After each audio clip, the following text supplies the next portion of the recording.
didn't know very much about Derek Falvey when he was with the Cleveland Indians, but I should have, because when he joined the Minnesota Twins, I became a fan. I really did. I saw how he was part of this young, energetic new team that was really coming into its own in terms of knowing what the market could do, knowing what the budget could do, and quite frankly, knowing about talent on the field.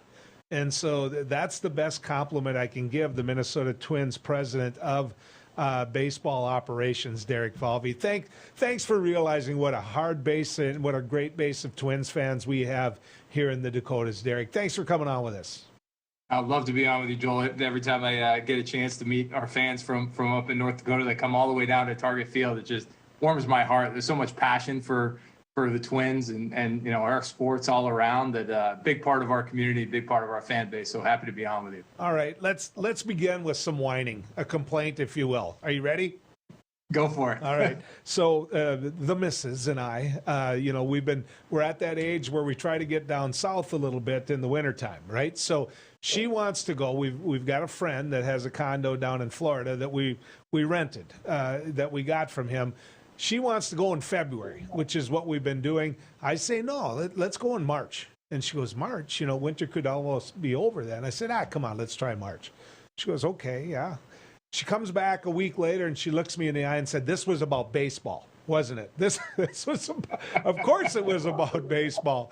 Marco Island isn't far from where you're sitting right now. And then what happens? Here's the complaint part. It's on strike. I don't get to go to one event down there before I got to come home. So I am going to be going to Target for a lot. I will be there for opening day because I feel like I'm cheated. I didn't get my baseball, Derek.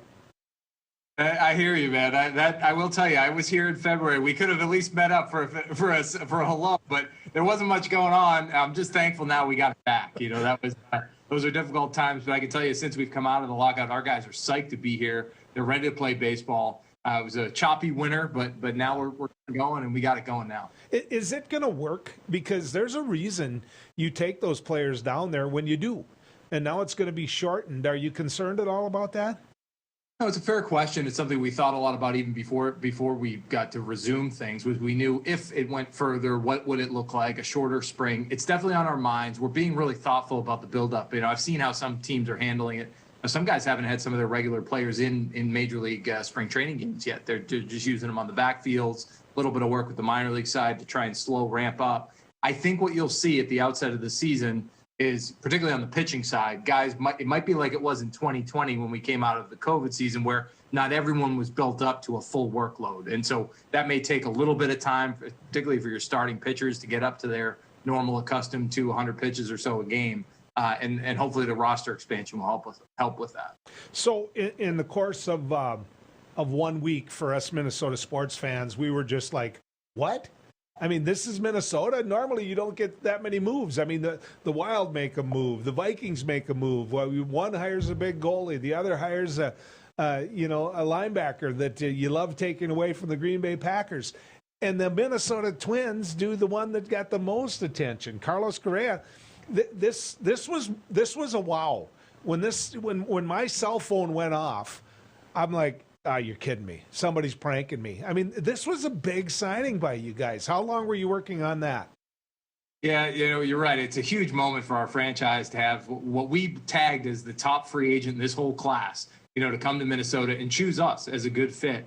Obviously, as we just spoke about, it was a unique offseason where it started a little bit fast in the free agent cycle in the fall. Then we had the lockout for a period of time, nothing happening then, and ultimately speeding back up here in March. But I will tell you, Carlos is a great fit for us on a lot of levels. I've already seen how he's impacting the clubhouse, how he's helping younger players. This is a guy who's been Rookie of the Year. He's been a Platinum Glove and Gold Glove Award winner. He's been a World Series champion. He's done it all, all by the age of 27. And he wants to influence other kids in that way and impact our group. So we're thrilled to get him. That overnight was really long, and I was wondering when it would break. I think some people woke to some really fun texts there on that Saturday morning, that's for sure. There's no doubt about that. All right. You're not going to want to answer this one on air because it's there's a record then. I get that. But did you Did you pull one over on the New York Yankees? It wasn't that far before that. You had a shortstop that you just put a Twins hat on and said, look, this is our new shortstop of the future. Next thing you know, he and the third baseman, which was one of the highest priced players you had, Donaldson, are headed off to New York. And a couple days later, we find out you've got a better shortstop. Do the New York Yankees, did they call after all this and say, thanks a lot? There's been a lot made of that. I can tell you this: I'm not smart enough to figure out how to pull all these things off in concert the way it's described. I have a tremendous amount of respect for Brian Cashman. Obviously, making that trade there, we did not intend to trade Kiner Falefa after we had acquired him, but everything was truncated for this offseason. I mean, we jammed about 5 months worth of normal conversations, work we'll have with other teams, lining up different things into about a week and a half. So we didn't sleep much, and there were a lot of conversations going back and forth. When we had that opportunity with New York, we felt that was the right fit for our club, not just for this year, but how to move forward and clear some of that money. And then when that allowed us an opportunity to have a conversation with Carlos, we knew there could be that path. We didn't know it would be. It was just really thrilled with the way it all shook out. Yeah, well, I think Minnesota Twins fans have something to go to Target Field at and say, I got to see how this works. I got to see how this fits. And I always say that there's players out there that you can have to go to the bathroom, but when they come up to the bat, you're not going. You're going to sit there and say, I don't care. I'm sitting in my seat right now. I'll deal with the long line if that's what it takes, because I've got to see this guy bat. And Correa is one of those.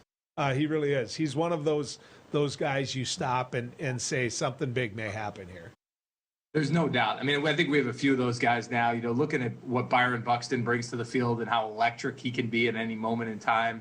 And then Carlos Correa, these guys went 1-2 in the draft back in 2012 when the Astros took Correa and Byron came to Minnesota. That was one of the most talented, upper tiers of classes you've ever seen. So I think we're really excited. When you have those two guys up the middle, you have Jorge Polanco with what he did last year. You have a young, exciting bat like Gary Sanchez come into the fold to add to the mix with Miguel Sano, with Max Kepler, with Alex Kirilloff, so many other guys that are coming. We're just really excited about the young talent on the team that's here, not just for this year, but for the years to come. So I don't know any president of baseball operations that would ever walk up to a player and say, slow it down. Just slow it down. The wall's there. When you hit it, it's going to hurt. Don't play as hard as what you possibly can.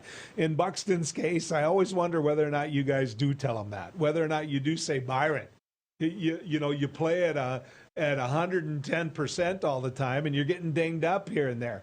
I'm just curious. Has anybody ever had that talk with him? Oh, absolutely. We've sat down with Byron over the years, and I actually think I know it was made just the other day, when he crashed into the wall. I looked at that as a moment of growth for him, because the way he does it, the way you approach a wall, the way you jump, those types of things, those are all things that he's matured into to absorb that blow a little differently. That's where Torrey Hunter's helped him over the years. That's where other outfielders that have talked to him about how to do that. I think the way he goes about playing the center field position now allows him to maintain a little bit more health than maybe he had early in his career. And I think realistically, this is a guy, when you tell a professional athlete to go at less than full tilt, I don't care what sport it is, it's hard for them to do that. Yeah. One speed alone, it's go get it all the time. So Byron's really matured in that space, and I'm excited about watching him on the field this year too. Especially one that if he hits it down the line at any given time, you could see it in the park home run. He's got that much talent. I don't know any Major League Baseball team that you can call that says, sure, we'll make a trade. We got plenty of pitching. I mean, there is no Major League Baseball team that's going to tell you they have enough pitching. But one of the big question marks of this Minnesota Twins team is pitching. Are there any moves out there that are still going to happen? Are you feeling comfortable going into this season with the lineup that you have? I think you're dead on there that no one ever feels like they have enough. I don't care how many you have in the fold, and with injuries and uncertainty and youth and things like that, those all play a role. And we went through this offseason, certainly pursued a number of different avenues, got Sonny Gray in, who we think is a true top of the rotation guy for us that'll be a part of our club, not just this year, but through next year as well, and maybe beyond. With our young guys stepping up, Joe Ryan, Bailey Ober, these guys are throwing the ball well. They stepped up for us last year. Dylan Bundy's a guy who still has had some real success in the big leagues in years past. I look at the young kids that are in camp right now, whether it's Josh Winder or Joan Duran or others that were in that AAA level last year that we think are going to be a part of our pitching staff. At some point, every team needs to lean on some of those guys to be successful. If there are paths to add to it, we are still working those. There's no doubt. But as you said, as we get closing in on about 2 weeks away from opening day, there's a little less action and activity from other clubs, and ultimately that we'll have to play that out. But we're keeping our eyes and ears open, and we're certainly pursuing ways if we think we can find ways to add to the depth to that group. Well, actually, I think the Twins have a pretty good history of that because of the opportunities that you do give them of developing that young pitcher of coming up, and nobody really knows who he is. They see the raw talent, and the next thing you know, that they're someone that everybody else wants, and you can't prove that unless you get the opportunity. And if anybody's doubting that, I think they just need to look around the major leagues at people that had played for the Minnesota Twins. And so one of the reasons I think you're good at this job is because you do sense that, you do smell that. Everybody would like to have that Cy Young winner in that Baltimore Orioles, 4 guys that won 20 games, but in the expanded league, there's more teams out there. This has to be even harder, Derek. There's no doubt. I mean, in pitching, in pitching development, not to rehash what I think we've all gone through over the last couple of years, but the COVID impact on development for young kids in 2020 when we didn't have a minor league season, even last year with some of the truncation of a normal spring training and navigating that, we're still catching up a little bit as an industry. This isn't just a Twins related issue. It's just getting those young kids the repetitions and the innings and the time on the field that they so desperately need to get to where they need to get to. And so we're close. We have that group coming. We feel like in AA and AAA, those guys are here. We want to make sure they're as prepared as they can be. But to your point, until you give them the opportunity to go seize it, you're never going to know. So we're going to have to lean on those guys and continue to develop them as we go. So, there's an old adage. I mean, I played a little ball, and the one thing I didn't do was tell the coach how to coach, or else I wasn't going to get to play ball. The Players Union this year started pushing for what I think crossed the line. And I'm an old union guy. I'm a former Democratic state senator, so there's a full disclosure. But when you start telling people how you can shift people or not, I start questioning whether or not you should ever have that authority. And I realize some of these things kick in a little bit later, but how do you deal with that? I mean, how do you go in and look at your management team and say, look, this might be the best thing, but you can't do it? It was an interesting set of questions this offseason, obviously, around the labor negotiation. Certainly, there were some financial considerations and the economics of the game and what that looks like. That's always going to be part of the equation.